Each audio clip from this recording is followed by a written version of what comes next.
So I forgot to record when I started everything. So I'm making pork, pork chops. That's how they look right now. Okay, so to get this process, what I did, Michaela, was that I put some oil in a pan. Then I got a whole onion and I sliced it really thin. I used the whole onion. I put the oil in the pan. And then I chopped up 2 garlic cloves, 2 heads of garlic. Not 2 heads of garlic, but two of these, about this size. Or this is, yeah, like a big size, one of the bigger size, 2 of those. I chopped it up, excuse me. And then I let that cook with the onions until they got kind of translucent or like slightly caramelized. Then the pork chops, I seasoned them with salt and pepper. And then I put them down so they can, you know, like fry a little bit.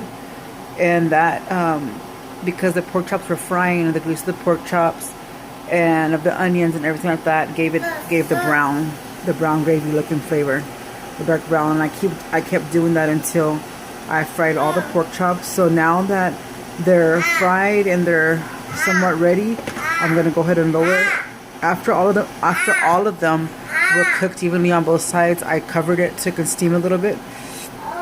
And I'm gonna lower the fire now, because now what I have here is I have some cream of mushroom.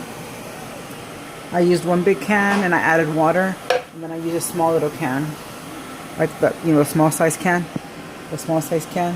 cream of mushroom, and I added water to the whole full size of a small can, and I added about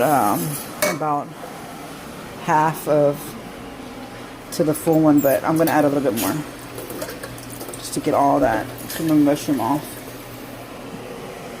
And I added it to there. I'm gonna mix it some more, and then you just put it in here, not so that it cooks, but that way so it can get thin, because if you just dump it in there, it's gonna be all clumpy, and you want to at least be able to thin it out. You can add pepper to this if you want. You can add garlic to this if you want. I'm gonna add a little bit of pepper. A little bit of pepper for flavor. Some pepper. And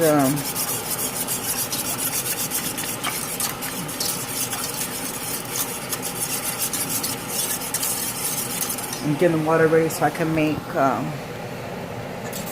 that macaroni for the kids, the shaped one. I bought the wrong box. Let's see here.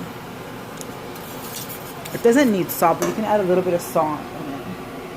Let's just add a little bit of salt in this. No, Damian. No, Damian. You're making a mess, boy. No. Leave it alone. Okay, so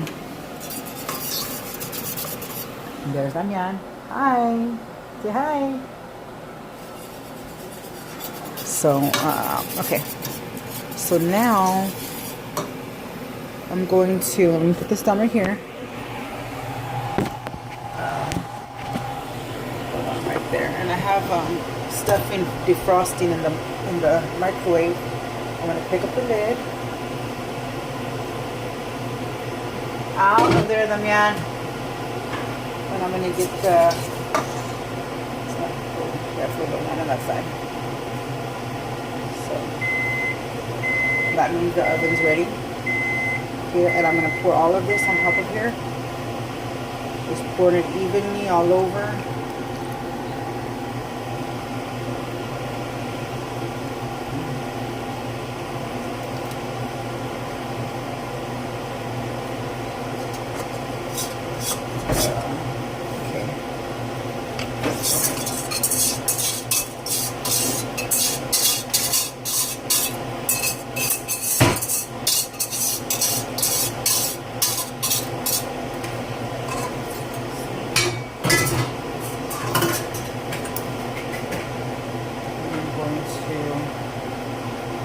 Just slightly move these so you can see what I'm doing. Sorry about that.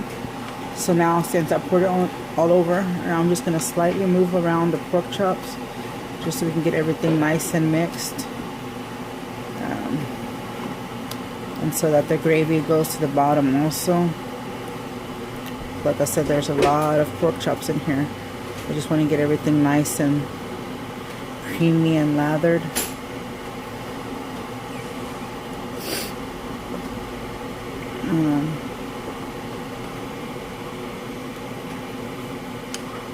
I haven't made this, I don't think, in a long time, like a very long time. Fact is, I don't even remember when was the last time I made this, but I don't usually eat pork, but it was on sale, and it's okay every once in a while. I'm a chicken breast eater, but I guess every once in a while it's okay. So you just look, after you just, you know, mix them in there.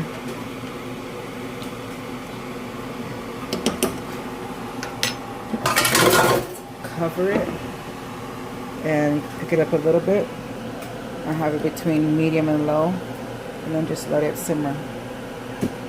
Or you could actually pick it up a little bit more, and then once you see it start bubbling, then put it between medium to low, and then once it's been there for a while, then you can turn it off. I'm gonna make macaroni in the back over there. I'm gonna put the stuffing to bake, and I think I'm probably gonna make some mashed potatoes. But I hope that you enjoy these pork chops, smothered pork chops, and that's the recipe of how to do it. So like I said, I know I didn't start from the beginning, but it's pretty simple. Just by putting the onions with garlic to simmer, and you let them get a little caramelized. You don't put it on too high heat because then they'll burn, so you put it on high to medium heat. You let them simmer. Even if you wanted to start it on high, you could, just, you know, going back and forth sauteing them, but just watching that they don't burn, because you don't want them to burn. You just want them to get a little bit translucent. And then, of course, once that's done, then you put your, like I said, you place your pork chops on there as much as you can fit on the bottom, and then you go turning them over, and then once those have simmered somewhat, then you move like those on top of the other ones to add new ones to the bottom. So that's how you do it. But I hope you like this, and next time I will remember to start at the beginning of the meal. Well, I love you. Hope you enjoy.